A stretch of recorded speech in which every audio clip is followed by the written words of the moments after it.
Без конкретни мерки кои ќе ја спасат економијата, Македонија може да остане без текстилна индустрија. Од секторот кој некогаш вработуваше илјадници луѓе, алармираат дека состојбата е критична и се соочува со сериозни загуби. Фабриките работат со преполовен капацитет, односно со 30% од работниците, вели за Алфа Маријана Перковска од текстилниот кластер. Ако државата не преземе конкретни чекори и мерки кои ќе го ублажат ударот, Перковска вели дека можно е да останеме без текстил. Ние не очекуваме никакви подобрувања дури негдека таму октомври-ноември месец, доколку вакцината ги даде очекуваните резултати.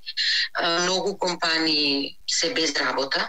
Капацитетите, оние па што имаат работа се негдека до 30%.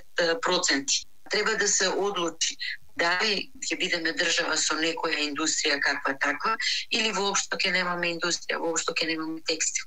Дека ситуацијата и повеќе загрижувачка покажува и анализата на Сдруженијето за истражување на анализи, дека текстилната индустрија изгубила 6738 работници за време на пандемијата. Според податоците, бројот на невработени во 2020 во однос на 2019 се зголемил за дури 128%. Најголема е невработеноста во Штип, Тетово, Скопје, Прилеп и Куманово, каде текстилната индустрија беше и најразвиена. Перковска додава дека ситуацијата била и повеќе од тешка. Вакво време вели дека секторот досега не паметел. Никогаш текстилната индустрија не била во ваква ситуација како сега. Долги години текстилната индустрија не работеше со профити кои што ќе може да овозможат некоја акумулација и да се овозможи да се издржи еден ваков удар.